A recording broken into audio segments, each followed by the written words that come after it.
En el nombre del Padre, y del Hijo, y del Espíritu Santo. Amén. Ven Espíritu Santo, ven por medio de la poderosa intercesión del Inmaculado Corazón de María, tu amadísima esposa. Ven Espíritu Santo, ven por medio de la poderosa intercesión del Inmaculado Corazón de María, tu amadísima esposa. Ven Espíritu Santo, ven por medio de la poderosa intercesión del Inmaculado Corazón de María, tu amadísima esposa. Espíritu Santo de Dios, que moras con el Padre y con el Hijo, que vienes en nuestro auxilio, Santo Espíritu de Dios, ayúdanos a que en este día podamos penetrar en el sentido profundo de tu palabra, que el apóstol Juan, que el evangelista Juan nos ayude a que en esta mañana podamos adentrarnos en el misterio profundo, en el misterio insondable, en el misterio sagrado de la palabra que vino a nosotros y se encarnó. Gracias, Señor, por el misterio de tu palabra. Gracias por este mes que hemos podido celebrar, este mes de la Biblia, este mes de la palabra.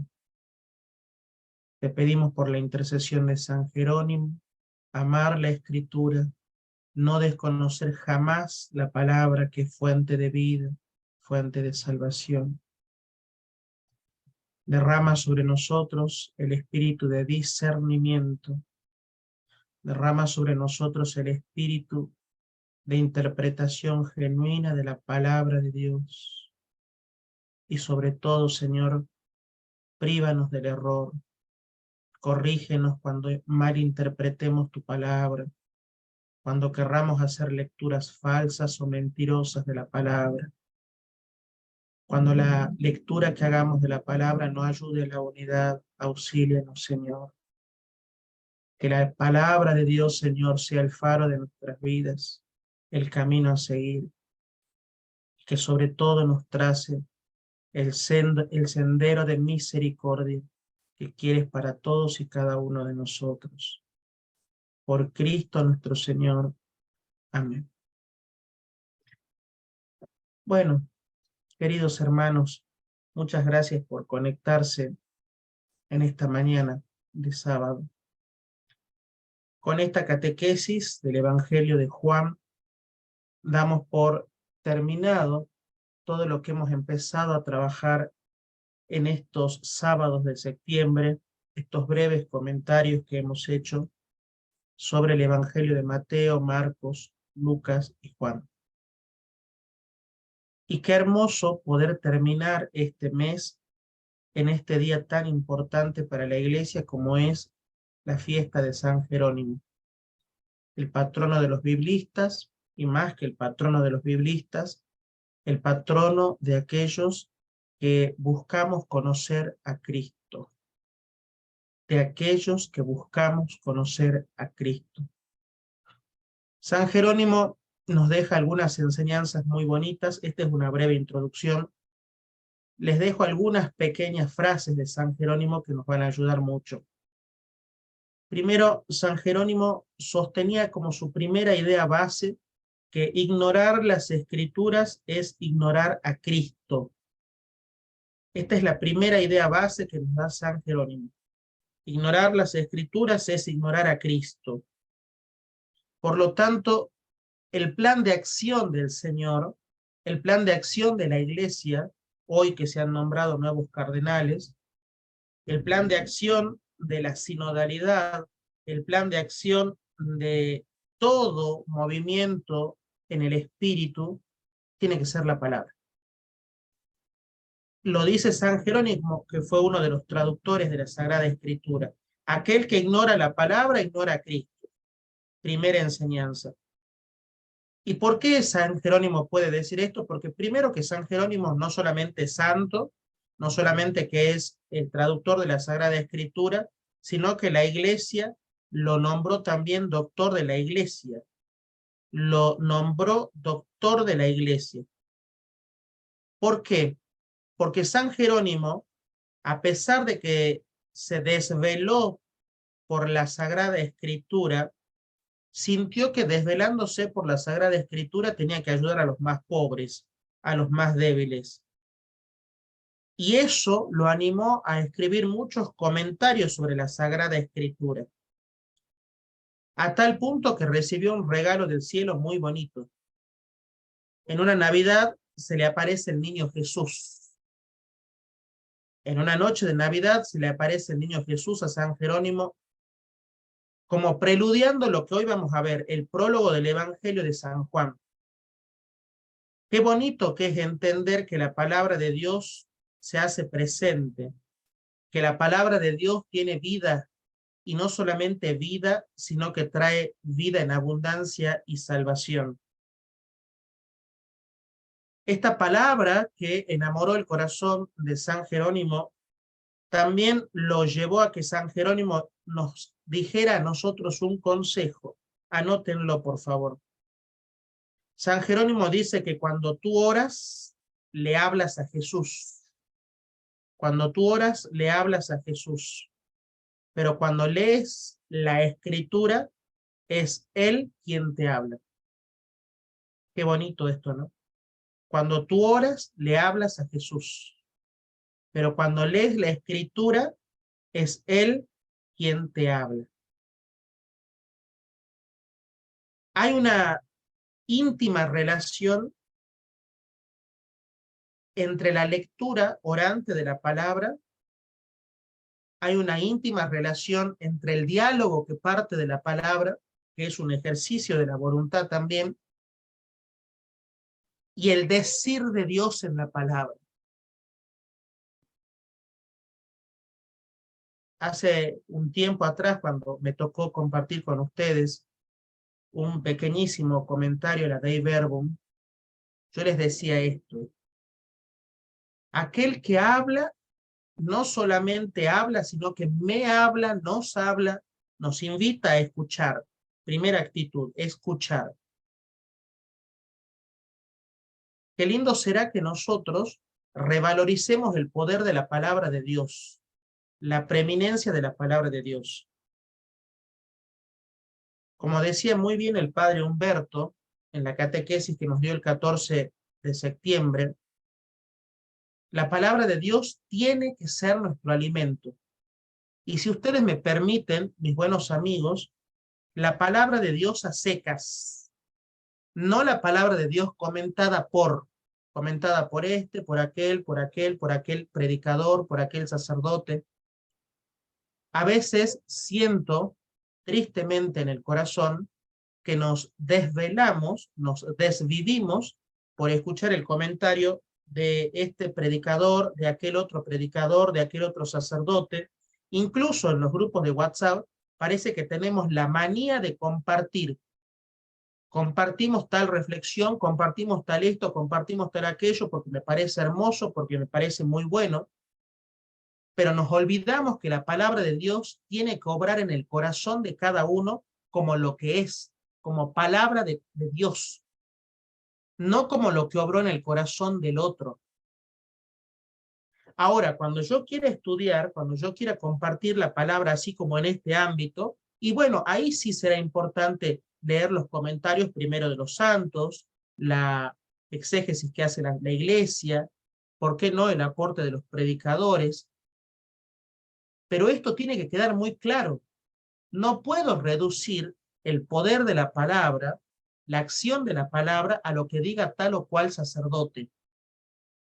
Porque la palabra es mucho más que eso. La palabra tiene mucho más poder que eso. Entonces, como primera enseñanza, no ignorar la escritura. Y a veces estas pequeñas cositas nos hacen que nosotros ignoremos la escritura. ¿Por qué? Porque nos afanamos más por el qué le dijo a otra persona y no tanto, no ponemos el acento en qué me dice a mí.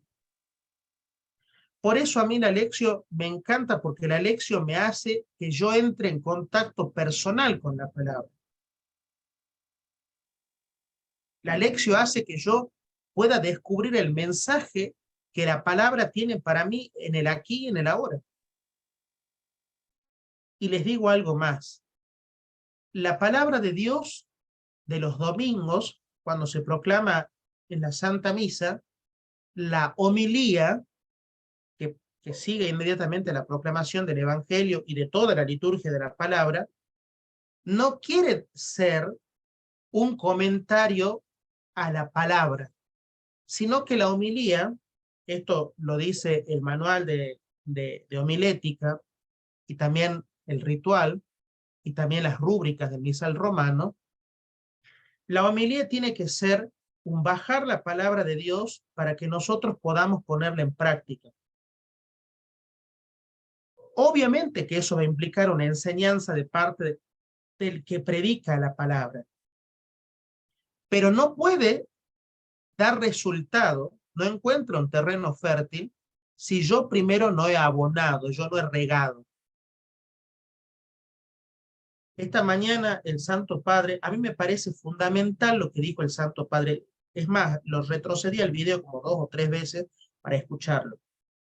El Santo Padre esta mañana cuando nombraba a los nuevos cardenales, entre paréntesis, muchas felicidades a los colombianos, muchas felicidades a los venezolanos, a los hermanos de Estados Unidos, a los argentinos, aquí en Latinoamérica, que hemos recibido la gracia de tener nuevos cardenales. El Papa les decía a los nuevos cardenales y a la Iglesia, tomando la palabra de Dios en cuanto a los hechos de los apóstoles, que nosotros somos aquellos de los pardos, medos, elamitas, todos los que estamos en la región de Capadocia y demás, que hemos escuchado el ruido y nos hemos dejado endulzar el oído por ese ruido. Y el Papa decía, ¿y qué significa esto? Significa que hemos escuchado una palabra que nos atrae, una palabra que nos lleva al corazón, una palabra que nos enamora. Eso es lo que tenemos que ser nosotros. Nosotros tenemos que ser unos enamorados de la palabra, que llevemos la palabra a todas partes. Termino. San Jerónimo decía también que si nosotros queremos corregirnos de nuestras faltas, no solamente hay que huir de las ocasiones en las que nosotros podamos sucumbir y no hacerlas, sino que tenemos que descubrir en la palabra qué nos enseña la palabra. Y termino con una oración de San Jerónimo. Ama la Sagrada Escritura. Miren de bonito esto. Ama la Sagrada Escritura y la sabiduría te amará. Ama la Sagrada Escritura y la sabiduría te amará. Ámala tiernamente y ella te custodiará. Hónrala y recibirás sus caricias. Que ella sea como para ti tus collares y pendientes. Amén. Bien, después de esta brevísima introducción larga, vamos a empezar con nuestro acometido. Me imagino que tienen la Biblia a mano, ¿no? Me imagino. Les pido por favor que tengan la palabra a mano, así podemos así podemos trabajar con la palabra en el Evangelio de Juan. A ver si alguien me ayuda. Aquí donde tengo que poner presentación de diapositiva, me parece que es. F5 apreta. F5. Soy medio con esto. A ver. Yo también, pero bueno. F5, ahí está. ¿Sale ahí bien? Ahí está. Ah, muy bien, gracias. Bueno. Lo mío es otra cosa, lo mío es la predicación. Se habrán dado cuenta que yo en estas cositas. Bueno. Hermanos, el Evangelio de Juan es un evangelio un tanto especial para poder compartirlo. Hemos trabajado mucho para poder hacer este pequeño soporte que van a recibir, que ahora de verdad es pequeño, ahora son 5 hojitas, porque me di cuenta que el otro soporte era muy amplio. El Evangelio de Juan, y miren, providencialmente Dios ha querido separarnos para que yo pudiera compartir con ustedes Marcos y Juan, y Mariela Mateo y Lucas. Porque cuando yo hice la presentación del Evangelio de Marcos, yo les hablaba de los milagros, el Evangelio de los milagros, y ya les expliqué bien esa parte. Hoy vamos a hablar del Evangelio de los signos y del Evangelio del yo soy. Del Evangelio de los signos y del Evangelio de yo soy. El Evangelio de Juan es el Evangelio que nos presenta a un Dios, escuchen bien esto, nos presenta a un Dios que quiere que nosotros descubramos cuál es su esencia. El Evangelio de Juan no solamente nos invita a descubrir cuál es su esencia, sino que nos invita a adentrarnos en el Evangelio y a ponernos en situación. Es el Evangelio que nos invita a ir a la interioridad. Y no solamente a ir a la interioridad, sino más bien a poder nosotros encontrarnos con aquel que nos amó primero. Con aquel que nos amó primero. Este Evangelio de San Juan responde a la inquietud humana por conocer a Dios. Y esto está expresado ya en el prólogo. Si ustedes van a la palabra de Dios, sobre todo en el capítulo 1, cuando en el capítulo 1 dice la palabra, en el principio existía la palabra. En el principio, vamos a hacer una pequeñísima traducción del griego. Al principio, en el arché, existía el logos. ¿Qué significa esto? En el arché existía el logos, o el logos. Significa que esto nos retrotrae inmediatamente al primer libro de la Biblia, que no fue el primer libro escrito entre paréntesis, el libro del Génesis. Al inicio, la palabra de Dios nos dice que el mundo era caos, que las cosas estaban divididas, desunidas, y que la palabra dicha, hace y dice que se una, que haya contextura, que haya armonía.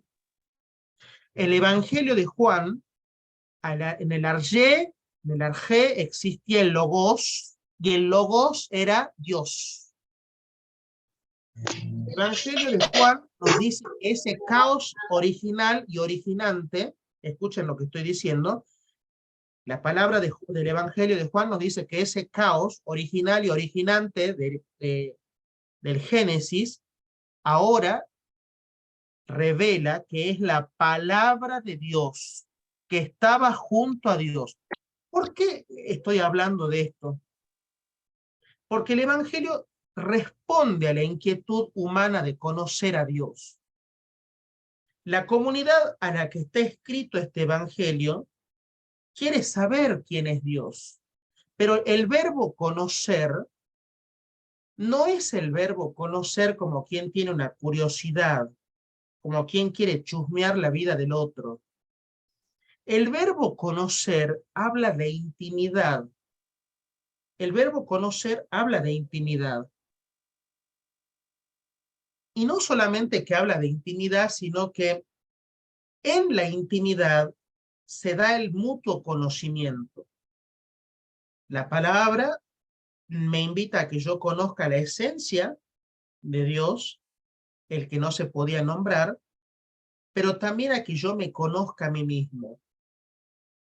¿Y cómo hace esto la palabra? Lo hace, poníamos allí, proponiendo al lector del Evangelio la contemplación de Jesús, la contemplación de Jesucristo.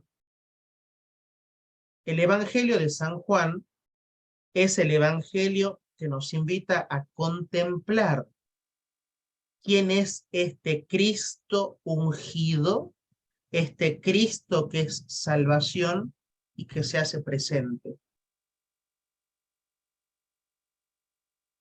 Entonces, La palabra, que es armonía, que es presencia, puede iluminar la inteligencia humana a partir de un conocimiento divino.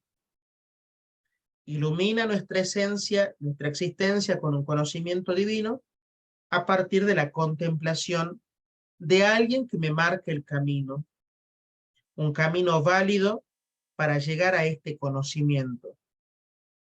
Y dice el Evangelio de Juan, nadie puede llegar al Padre sino a través mío. Jesús en el Evangelio de Juan nos presenta profundamente el misterio de la Trinidad. Yo recuerdo hace muchos años cuando estudiaba el Tratado de la Trinidad con un gran sacerdote que fue mi profesor. Él fue justamente doctor en Sagrada Escritura haciendo el doctorado en el Evangelio de Juan. Y él, cuando yo recién empecé a balbucear un poquitito el Evangelio de Juan, decía esto. El Evangelio de Juan no solamente muestra la esencia de la Santísima Trinidad, la esencia trinitaria que se llama de Trinitate, sino que esa esencia de la Santísima Trinidad hace que nosotros ubiquemos a la persona de Jesucristo en la íntima relación de que el que escucha al Padre, al Hijo y al Espíritu. ¿Por qué? Porque el Hijo hace que nosotros podamos llegar al corazón del Padre. Primera pregunta, ¿cuánto escucho al Hijo? Y si yo no escucho tanto al Hijo, ¿cómo podré escuchar al Padre? ¿Cómo podré llegar al corazón del Padre? El Evangelio de Juan, mis amigos muy queridos, no es un evangelio para leerlo como si fuera el matutino diario o como si fuera una lectura cimbronosa, sino que el Evangelio de Juan me invita a que yo me meta en la palabra, contemple la palabra. Si nosotros vamos caminando con el Evangelio de Juan paso a paso, vamos viendo que en todo momento está revelando este conocimiento profundo de la divinidad de Jesucristo. Ya en el prólogo, como yo les decía recién, este prólogo tan hermoso, tan exquisito, este prólogo que tendría que ser nuestro camino querigmático de acción.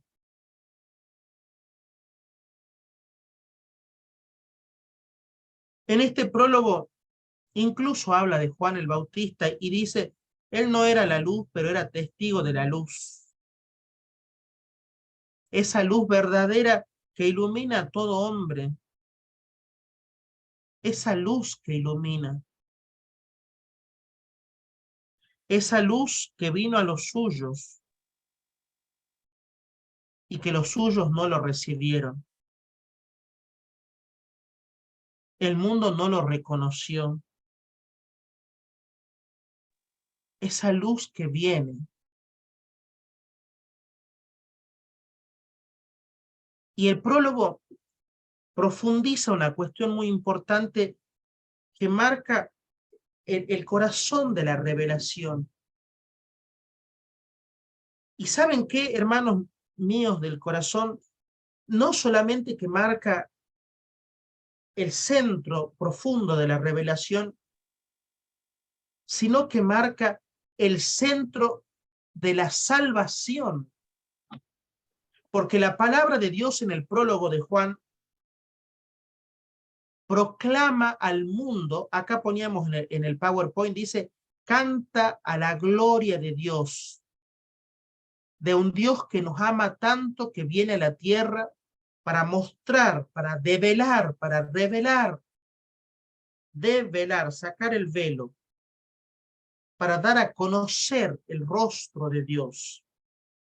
¿Y por qué lo hace? Porque la palabra proclama esto, dice, y la palabra se hizo carne y habitó entre nosotros.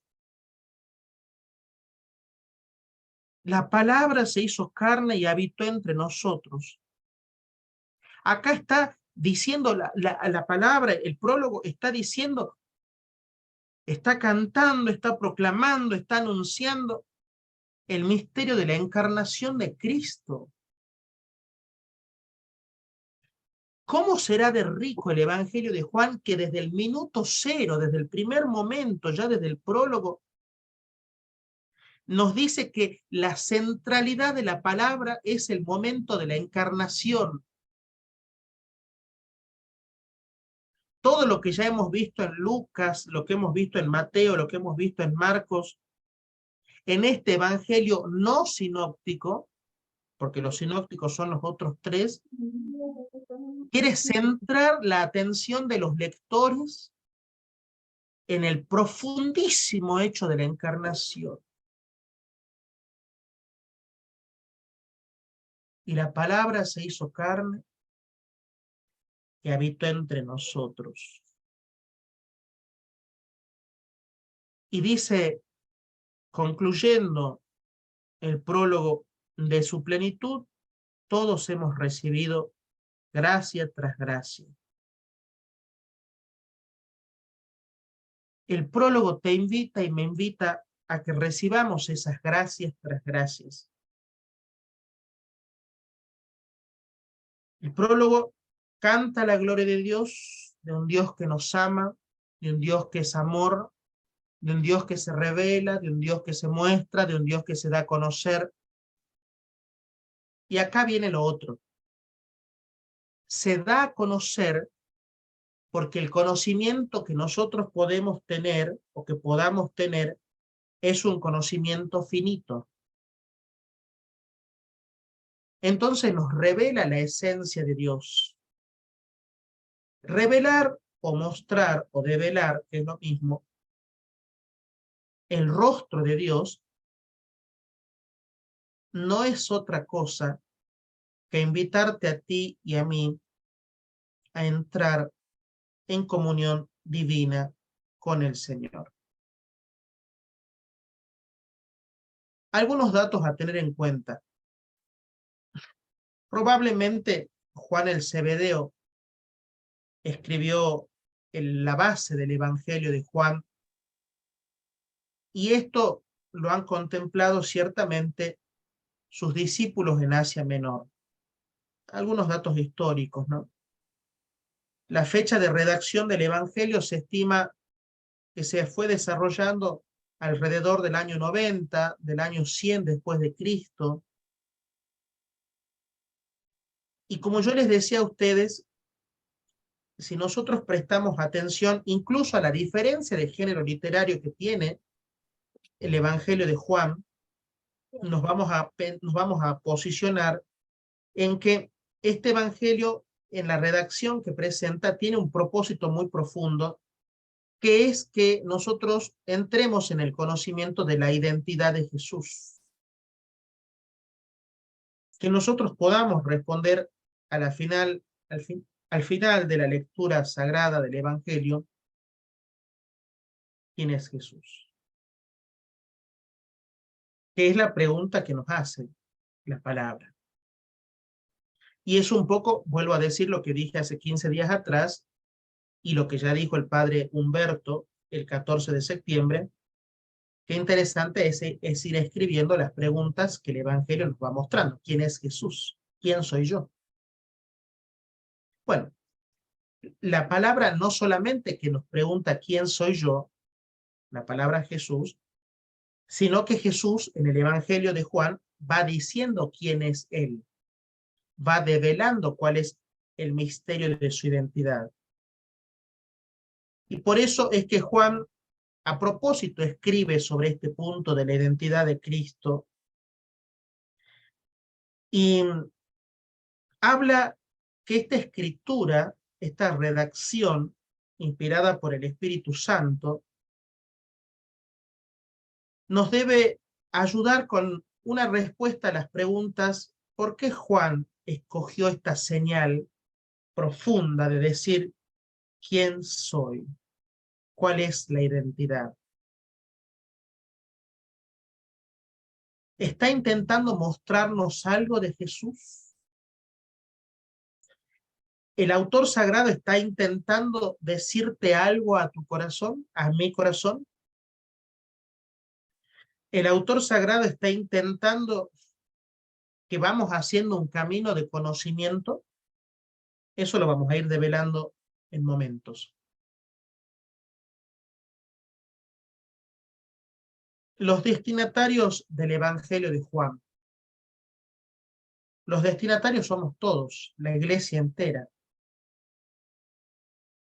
Históricamente, si nosotros vamos a lo que dice la Biblia de Jerusalén en los comentarios, o la Biblia que yo les recomendé, la Biblia de nuestro pueblo, que les recomendé para estudio,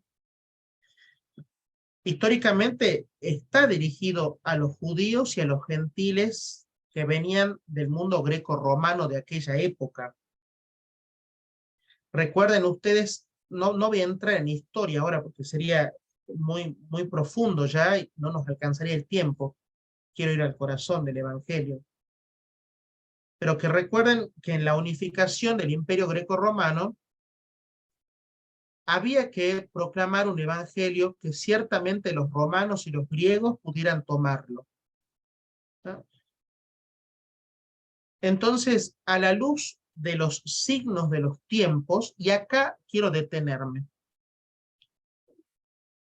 Esta frase que nosotros la usamos con tanta profundidad o con tanta liviandad a veces, que hay que leer los signos de los tiempos, en esta contemporaneidad nuestra, se desprende del Evangelio de Juan.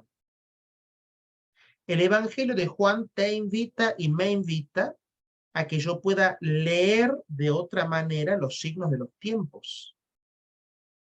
Que yo pueda leer en el texto sagrado aquello que el Evangelio quiere narrar profundamente. El propósito del Evangelio de Juan es purificar del pecado a las personas para que se conviertan. Pero ojo, esto no lo hace desde una mirada castigadora, desde una mirada más bien donde castiga al pecador que se autorreconoce como tal, sino que la centralidad está en cómo el ser humano purifica su corazón y cómo acepta el desafío de convertirse. Purificar el corazón y convertirse nos debe llevar lisa y llanamente a volver el corazón sum cordis a Cristo. Volver el corazón a Cristo. Pero solamente podemos volver el corazón a Cristo, purificando el corazón, convirtiéndonos, volviendo a Él, si nosotros todo lo pensamos en el marco sagrado de su divina misericordia. Si nosotros vamos a los libros del Antiguo Testamento, haciendo una lectura muy profunda de los libros del Antiguo Testamento, vamos a ver que el rit, así se llama, el rit hace que el siervo doliente, cosa que lo va a presentar Juan, de una forma muy profunda también en la extensísima pasión, tomando algunos parámetros del libro de Isaías, el rit no solamente hace que yo me considere pecador, que yo me reconozca pecador, sino que también reconozca que tengo que ir a un juicio en el cual el juez de ese juicio ya dictaminó sentencia. Y la sentencia es misericordia. Aquel que dicta misericordia, aquel que habla misericordia, es el que salva las almas. Esta es la riqueza más profunda del Evangelio de San Juan. La purificación, la conversión, la imitación de Cristo solamente se puede entender en función de algo que Cristo está, como decimos los argentinos, emperrado en poner en práctica, encaprichado en llevarlo a fondo. Cumplir su divina misericordia de salvación. Por eso el escudo papal, el escudo del Santo Padre, a mí me gusta mucho la frase pontificia que ha elegido para su pontificado, misericordiando. De aquí se desprende. El pastor que sigue misericordiando y que misericordiando, una palabra que no existe, porque sería el verbo de la divina misericordia, y misericordiando, salvar a las almas. En el Evangelio de Juan se distinguen dos tiempos. Esto es muy importante para que lo tengamos presente. Primero, un tiempo en el que todavía no ha llegado la hora. Un tiempo en el que estamos contemplando, estamos arribando al misterio. Y donde Jesús, nuestro Señor, se revela a través de los signos, a través de los gestos simbólicos.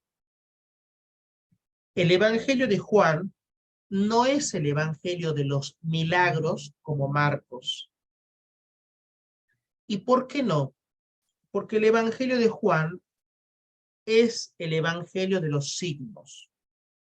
No importa, escuchen bien esto, no importa a cuántos ha curado, a cuántos ha salvado, a cuántos ha liberado, sino que acá lo que importa es qué es lo que ese signo da a conocer de la persona de Jesucristo. Yo soy la puerta, yo soy la luz, yo soy el pan vivo, yo soy el agua viva, yo soy la luz del mundo. Esos yo soy del Evangelio nos van a ir preparando para entender esto que significa nacer de nuevo, esto que significa nacer del agua y del Espíritu. El Evangelio de Juan es profundamente bautismal, porque solo se puede nacer de nuevo cuando se comprendió quién es la puerta, quién es la luz, quién es el pastor del rebaño, quién es el pan de vida eterna, quién es el agua de la vida eterna, quién es la resurrección y la vida, quién es la vida. Solo a través del yo soy de Cristo, es más, no solo a través del yo soy, porque no solamente revela la esencia de quién es Jesús, sino que revela quién quiere ser para mí Jesús. Son signos para que yo vaya entrando en la profundidad del conocimiento de Jesús. Y son signos que te ayudan a vos y que me ayudan a mí a entrar en una dinámica de parusía, si ustedes quieren. Ustedes dirán, ¿cómo puede unir esto con aquello el hermano? ¿Está medio loco? No, no todavía. Unimos la dinámica de la parusía porque nosotros cuando primero escuchamos y lo llevamos al corazón, yo soy la luz, yo soy la puerta, yo soy el buen pastor, yo soy el pan de vida, yo soy la resurrección, yo soy la vida, la luz del mundo. En ese decir yo soy, nos vamos al Éxodo, nos vamos al Deuteronomio. Allá no se podía decir quién era, no se podía nombrar, no se podía ver allá. aquí y ahora, no solamente que Él lo nombra, se autonombra, se autoproclama, sino que prepara, esta es la preparación inmediata de esta segunda parte, que es el tiempo de la hora. Ha llegado la hora. El Evangelio de Juan nos presenta el misterio sagrado de la pasión, muerte y resurrección de Cristo, resurrección y glorificación, ¿por qué no? Como ha llegado la hora. Yo soy, yo soy, yo soy, yo soy. Primera parte. Segunda parte, ha llegado la hora. ¿De qué hora está hablando el Evangelio? Ha llegado la hora en que lo que decíamos al inicio en el prólogo, y la palabra se hizo carne, y la palabra habitó en nosotros, y la palabra vino a los suyos, y la palabra no fue recibida. Ahora el Evangelio de Juan dice que ha llegado la hora en manifestar, en proclamar al mundo el signo más grande de nuestra redención. Yo cuando estudiaba esto, les quiero ser completamente sinceros, no entraba en mi cabecita pequeñita por qué la pasión, muerte, resurrección y glorificación de Cristo es un signo. ¿Por qué es un signo? Y yo le decía a mi profesor de Sagrada Escritura, hoy un gran obispo actualmente, Monseñor Damián Nannini, el obispo de San Miguel en Buenos Aires, yo le decía al padre Damián en su momento, hoy obispo, padre, pero ¿por qué la pasión, muerte, resurrección y glorificación? Incluso esto también se lo decía el padre Tomás Castellarín, que fue profesor mío. Padre, ¿por qué es un signo? Porque el signo entraña algo en el interior, en la profundidad. La contemplación de toda esa gama de sucesos hace que cobre sentido el desorden inicial del Génesis. Una palabra que dice lo que hace y hace lo que dice, que viene a nosotros, y que esa palabra ahora, para vos, para mí, para todos, padece, muere, resucita y es glorificado. El Evangelio de Juan va hilando los hechos, ya no de forma aislada, sino que va hilando los hechos hasta hacernos entender a ti y a mí que el signo por excelencia, escuchen esto, ¿no? El signo por excelencia de la palabra se resume en una sola palabra. La palabra con mayúscula, se resume en una sola palabra: amor. Arregla el desorden, armoniza el desorden en el amor. Se hace carne, vive entre nosotros, aunque nosotros hayamos rechazado, por amor. Padece, muere, resucita y es glorificado por amor. Juan es representado como el águila, como ustedes vieron en la primera presentación, porque en su evangelio se habla de la palabra que es Dios. Y acá vuelve el autor sagrado a traernos a la primigenia. Escuchen esta palabra, no es que me guste hablar palabras difíciles, pero son importantes. Bueno, a mí también me gusta escribir con palabras difíciles. A la primigenia situación del Arjé. Allá había oscuridad, allá había desorden, allá había tempestad, allá había división. La palabra que nace, la palabra que se encarna, la palabra que viene a nosotros, la palabra que ilumina, barre la oscuridad y trae luz. Yo te pregunto a vos que me estás escuchando, mi hermano y mi hermana, y me pregunto a mí mismo en este sacudón que hace la palabra. ¿He dejado que la palabra de Dios en mi vida barra esa oscuridad y traiga luz? ¿He dejado que la palabra de Dios penetre e ilumine los espacios más oscuros de mi vida? Porque esta palabra águila que vuela por los aires y fija la luz del sol no se cega, solamente trae luz, solamente trae luz.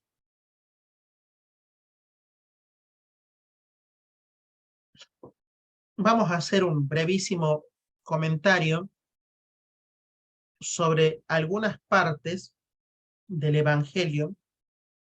No vamos a poder hacer un exégesis, pero vamos a explicar algunos momentos importantes.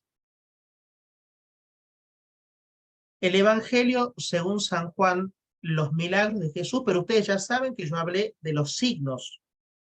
No se entienden como milagros, sino como signos. Jesús convierte el agua en vino en las bodas de Caná de Galilea. Juan 2, del 1 al 11. Este extracto del Evangelio, este fragmento del Evangelio, la pone a María en un lugar de preeminencia. María le roba el primer milagro a Jesús. Y nosotros a veces siempre pensamos en el vino, en el vino, en el vino. Cosa que es importante. Pero no pensamos en qué se estaba celebrando. Estas bodas, el evangelista las pone como un preludio, como una anticipación a las bodas eternas del Cordero. Unamos estos dos hechos. Las bodas de Caná de Galilea, la boda de Caná de Galilea, son un preludio de las bodas del Cordero. Y la boda simboliza alegría, simboliza unión, simboliza un vínculo esponsal, en el cual Juan quiere que yo descubra que el agua y el vino, agua que ya no es agua, vino que no es vino, porque es el vino alegre, el vino que trae felicidad, el vino que trae continuidad a la fiesta, no es un vino cualquiera, es el vino nuevo. Este vino nuevo de las bodas de Caná de Galilea pone también el acento y dice, y también fue invitado Jesús y sus compañeros. ¿Qué quiere decir esto? Que el Evangelio en sí, en este extracto de las bodas de Caná de Galilea, dice que Cristo, cuando viene a esta boda sagrada, viene para traer alegría, para convidar a la multitud algo nuevo que la multitud no tenía. Y María precisamente le roba el milagro, no porque solamente veía la necesidad del buen vino, sino porque María sabe qué es lo que le faltaba a ese matrimonio. La intercesión de María ante una necesidad urgente que había en ese momento y en ese lugar hace que Jesús adelante la hora. Miren, acá el Evangelio ya como tramposamente nos va develando que existe una segunda parte del Evangelio. Todavía no ha llegado mi hora, dice la palabra. Entonces, este Evangelio está conectado directamente con la hora de Jesús. Con la hora de Jesús. La purificación del templo, 2, 13, 22. En el templo se encontraban los vendedores de bueyes, ovejas, palomas y los que cambiaban dinero. Jesús dijo, quiten esto de aquí, no conviertan la casa de mi padre en un mercado. Sus discípulos recordaron en ese momento la palabra de la Escritura, el celo por tu casa me devora.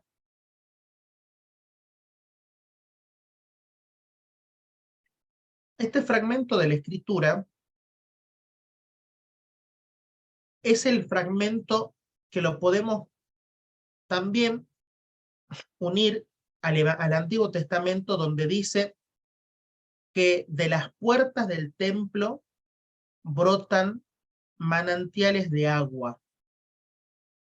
Agua que va y que fecunda la tierra, agua que renueva, agua que da vida. Este fragmento del Evangelio en Juan implica que el Señor Jesús nos hace pensar en una palabra clave. ¿Qué es el templo? ¿Qué lugar ocupa el templo en el Evangelio? Porque termina la palabra diciendo el celo por tu casa me devora. Me consume el celo por tu casa. La casa de Dios, para Juan, es el lugar del encuentro del que busca conocerlo. Pero para llegar a ese lugar del encuentro del que busca conocerlo, ciertamente tendré que purificarme. Purificarme de los bueyes que tengo, de las ovejas que tengo, de las palomas que tengo, de las mesas, nosotros los argentinos decimos de los kiosquitos que hemos puesto, tendré que purificarme de eso.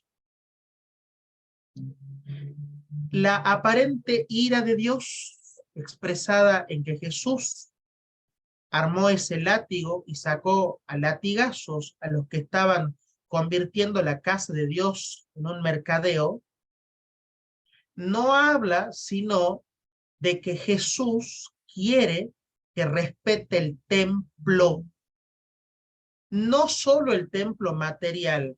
Este texto se hace sobre todo, se proclama sobre todo en las fiestas de las dedicaciones de los templos.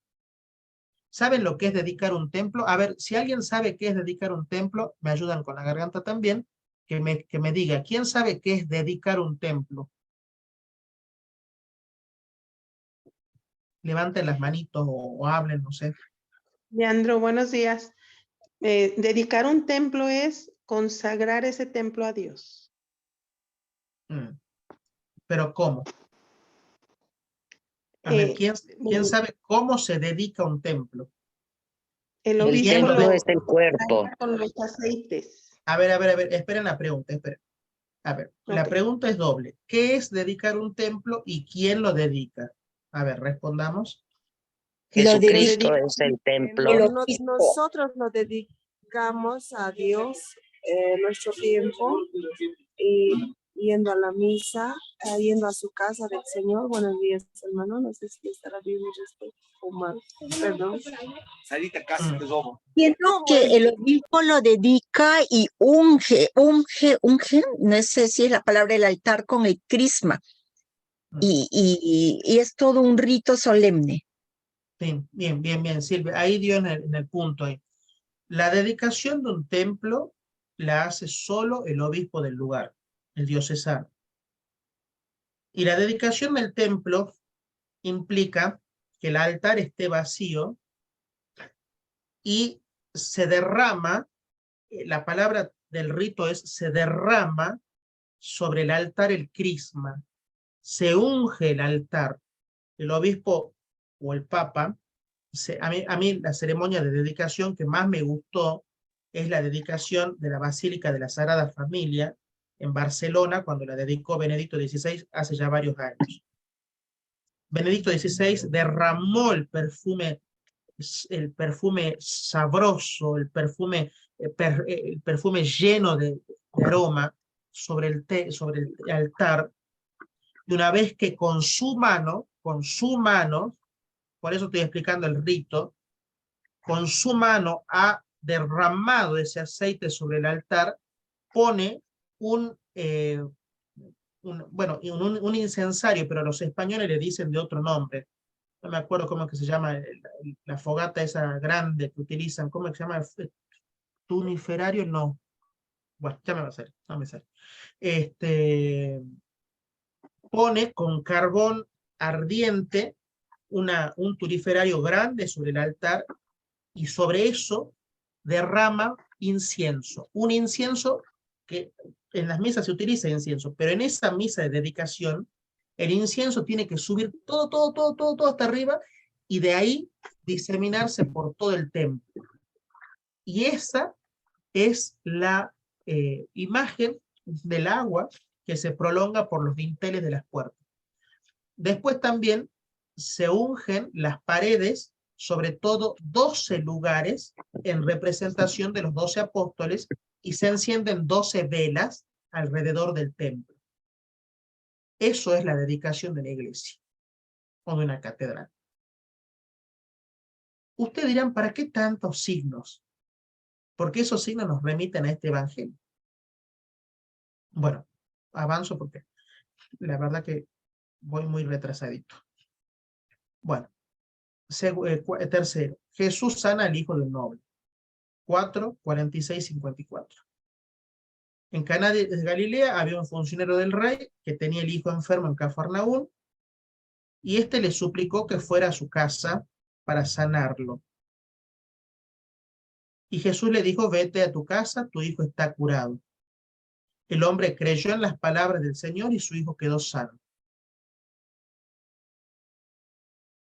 El Evangelio de Juan tiene una característica también muy importante, que es expresar en qué hora se da.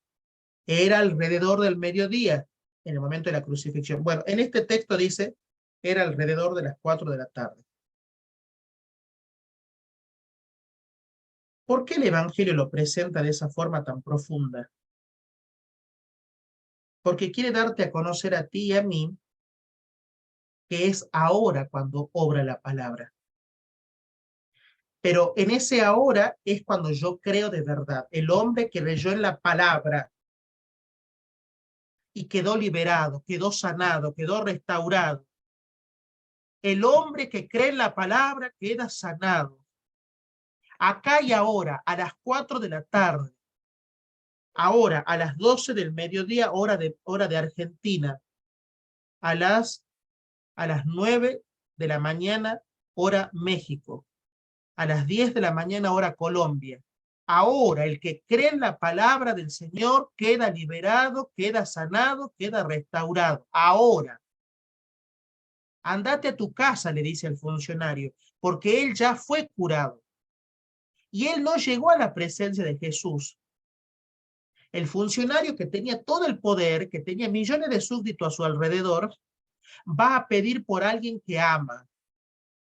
Y esto también nos remite al otro fragmento, donde Jesús llora por su amigo.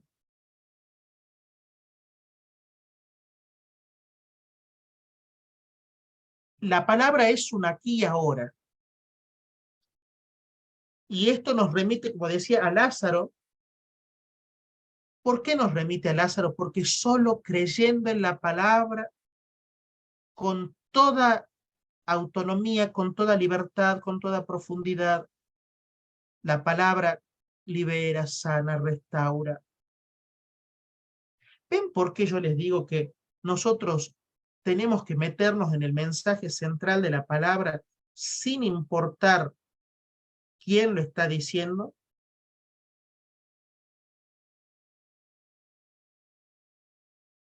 Sin importar quién lo está diciendo.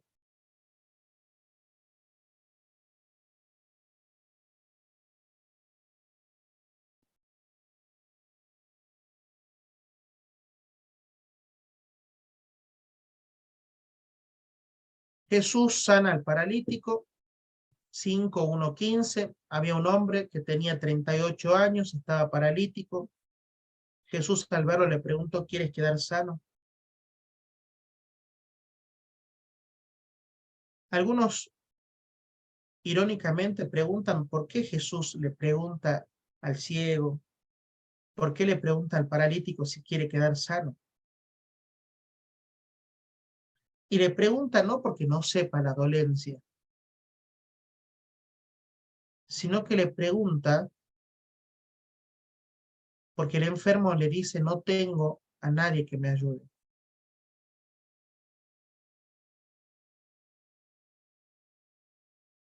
Jesús, mirándolo, le dice, levántate, toma tu camilla y camina. No le dice, tira tu camilla.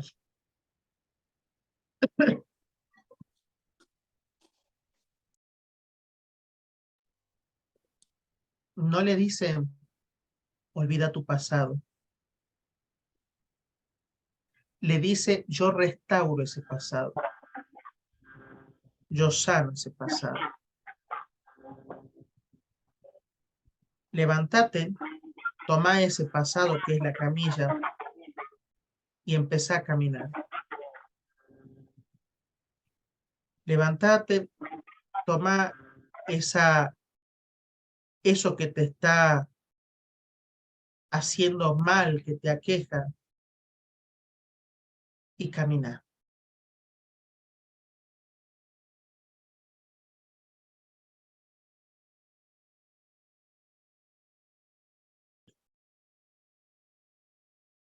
La multiplicación de los panes. Alimentación de 5.000 personas. Jesús mandó que se sentaran a todos los presentes, tomó los panes y los peces, dio gracias a Dios y lo distribuyó entre todos, que quedaron satisfechos. Y luego dijo a sus discípulos, recojan lo que ha sobrado para que no se pierda nada. Evidentemente que nos habla de la Eucaristía. Evidentemente que esto hace alusión al milagro más grande que es el milagro eucarístico.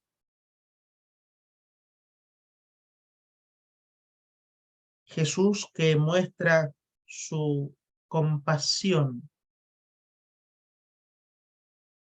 y que mostrando su compasión multiplica los panes y los peces para dar de comer a tantos que lo estaban esperando y que lo escuchaban. Jesús sana al ciego de nacimiento. Mientras caminaba, Jesús vio a un hombre ciego de nacimiento. Sus discípulos al verlo le preguntaron, Jesús, ¿por qué este hombre nació ciego? Jesús le respondió, nació así para que se manifestara la gloria de Dios. ¿Cuántas veces vos y yo estamos ciegos también? ¿Cuántas veces nosotros no vemos la gloria de Dios? ¿Cuántas veces nosotros nos ahogamos en esto, en un vaso de agua?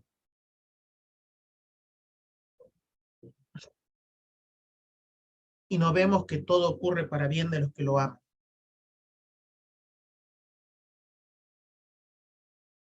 Jesús no dice, lo voy a curar ya, ya, ya.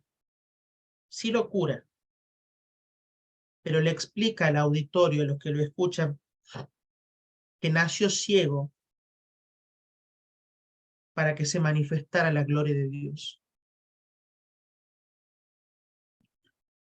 Ay, hermanos, qué profundo es esto de que se manifieste la gloria de Dios.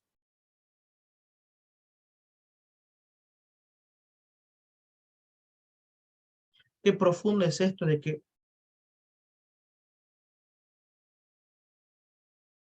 Dios quiere manifestar su gloria en tu vida, en mi vida. Y a veces nosotros le ponemos tantos obstáculos. Dios quiere manifestar su gloria y su poder, su salvación. Y nosotros a veces no allanamos el camino. la resurrección de su amigo Lázaro. 11:1-44. Es larguísima esta parte. Pero Jesús anticipa en este pequeño trocito del Evangelio su resurrección y la resurrección nuestra, de los cristianos. Este signo de Jesús es el anuncio de que ahora sí ya ha llegado su hora. Ahora ha llegado el momento en el que Jesús ya no puede detener más la hora de la glorificación. Lázaro, el amigo, Jesús que llora por el amigo, que va tarde al encuentro de María y de Marta, y que va tarde precisamente por eso, porque quiere que aún en el momento más grande del dolor de la muerte se manifieste su gloria.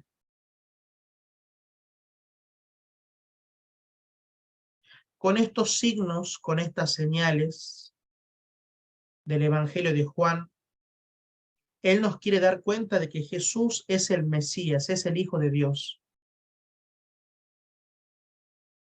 El Mesías. Aquel ungido que trae la salvación. Aquel que a pesar de los ataques de los contrarios, de los fariseos, se define: yo soy el pan, yo soy la luz, yo soy la puerta, yo soy la resurrección y la vida, yo soy el agua viva, yo soy el buen pastor. Todos estos títulos simbólicos que están ligados a los signos de la presencia de Dios.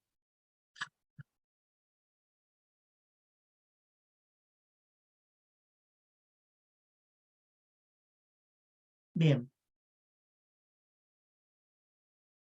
Con esto hemos hecho una brevísima introducción al comentario de Juan. Como ustedes verán, el tiempo es tirano. Pero hemos querido, aunque sea, que tengan una pequeña semblanza. Quiera Dios que al terminar el mes de la Biblia, que la intercesión de San Jerónimo nos ayude a nosotros a caminar en este camino de santidad. El soporte escrito y el PowerPoint que he utilizado les va a llegar al grupo del mes de la Biblia que se ha armado. ¿Sí? Recuerden que los que quieran recibirlo, yo lo voy a publicar, pero ahora en ese grupo del mes de la Biblia. No se va a mandar a todos los grupos. Se va a mandar allí. A ver, Emma, si pueden poner el número de la academia, porque alguien está preguntando ahí cómo puede seguir en contacto. Padre,